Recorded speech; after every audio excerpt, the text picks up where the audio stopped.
நம்ம கிச்சனில் இன்றைக்கி ஒரு பிரேக்ஃபாஸ்ட் ரெசிபி தான் பண்ண போகிறோம். அதுவும் தோசைனா இன்ஸ்டண்ட்டாக பண்ணுற தோசை இல்லை. அதே போல் உளுந்து போட்டு அரைச்சி நம்ம தோசைக்கு மாவு அரைக்காமல் ஒரு தோசை தான் பண்ண போகிறோம். வாங்க அது எப்படி பண்ணலாம் அப்படிங்கிறத பார்க்கலாம். தோசை பண்ணுறதுக்கு வெள்ளை கொண்டக்கடலை இதில் 1 கப் எடுத்திருக்கேன். பச்சரிசி 1/2 கப் எடுத்திருக்கேன். இதில் 1 கப் கொண்டக்கடலைனா 1/2 கப் பச்சரிசி எடுத்துக்கணும். இப்போ இதை ஊற வச்சிடலாம்.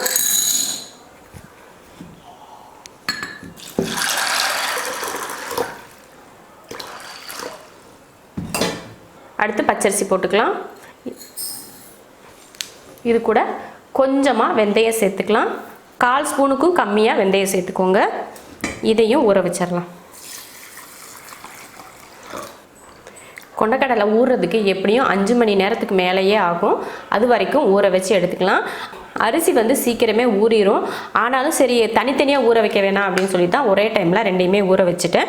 இப்போ இது ஒரு 6 மணி நேரமாவது ஊறட்டும். அதுக்கப்புறமா நம்ம எடுத்துக்கலாம். ரெண்டையுமே எடுத்துகிட்டு அரைச்சிக்கலாம். அரிசியும் கொண்டக்கடலையும் ஊற வச்சு 6 மணி நேரத்துக்கு மேலே ஆயிடுச்சு. பாருங்கள், நல்லா ஊறி இருக்குது. அப்படி உங்களுக்கு டவுட்டாக இருந்துச்சுன்னா ஒரு பயிரை நீங்கள் சாப்பிட்டு பாருங்கள். உங்களுக்கு மென்று சாப்பிட்றதுக்கு நல்லா இருந்துச்சு அப்படின்னா நல்லா ஊறி இருக்குன்னு அர்த்தம். இப்போ இதை அரைச்சிக்கலாம். எல்லாத்தையும் அரிசி இல்லை கடலை எல்லாத்தையும் ஒரே ஜாரில் போட்டு தான் அரைக்க போகிறேன். நீங்கள் கிரைண்டரில் போட்டு கூட அரைச்சிக்கோங்க. இப்போ இதை அரைச்சிக்கலாம். பாருங்கள், அரிசியும் கடலையும் போட்டு சூப்பராக அரைச்சாச்சு. நல்லா வலுவலுப்பாக அரைச்சிருக்கேன். நம்ம எப்பயுமே தோசைக்கு அரைப்போலையோ அந்த மாதிரி தான் அரைச்சி எடுத்திருக்கேன். இப்போ இதை வேறு பாத்திரத்துக்கு மாற்றிக்கலாம்.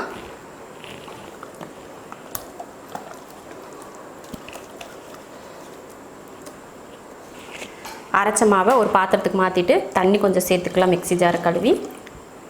அவ்வளோதான். தேவையான உப்பு. தண்ணி முதல்லையே அளவுக்கு அதிகமாக ஊற்றிடக்கூடாது. நம்ம கலந்ததுக்கப்புறமா தான் தண்ணி வேணும்னா சேர்த்துக்கலாம். நம்ம தோசை மாவு பக்குவத்துக்கு தண்ணி ஊற்றி கலந்துக்கலாம். பாருங்கள், எப்பயுமே கெட்டியாக தான் இருக்குது. கொஞ்சம் தண்ணி சேர்த்துக்கலாம். பாருங்கள், இந்த மாதிரி எடுத்து ஊற்றுனா இந்த மாதிரி வரணும். அந்தளவுக்கு தண்ணி ஊற்றிக்கிட்டால் போதும். அவ்வளோதான். உப்பெல்லாம் போட்டு கலந்தாச்சு. இப்போ இந்த மாவில் நம்ம அப்படியே புளிக்காமல் தோசை ஊற்றுறதுனாலும் ஊற்றலாம், புளிக்க வச்சு தோசை ஊற்றுறதுனாலும் ஊற்றலாம். நான் புளிக்க வச்சு தான் தோசை செய்ய போகிறேன். உங்களுக்கு இன்ஸ்டண்ட்டாக உடனே தோசை செய்யணும் அப்படின்னு நினச்சிங்கன்னா நீங்கள் இப்போயே தோசை ஊற்றிக்கலாம். நான் இது கொஞ்சம் புளிக்க வச்சு தோசை ஊற்றணும் அப்படின்றதுக்காக புளிக்க வைக்க போகிறேன். 5 மணி நேரமாவது இது கொஞ்சம் புளிச்சு வரட்டும். அதுக்கப்புறமா தோசை ஊற்றிக்கலாம். இப்போ மூடி வச்சிடலாம். மாவரைச்சி வச்சு 5 மணி நேரம் ஆச்சு. எப்படி பொங்கி லைட்டாக பொங்கி வந்திருக்கு பார்த்தீங்களா? இப்போ இது நல்லா கலந்து விட்டுக்கலாம். கலந்து விட்டுட்டு தோசை ஊற்றிக்கலாம். இப்போ தோசைக்கல் காஞ்சிருச்சு. இப்போ தோசை ஊற்றிக்கலாம்.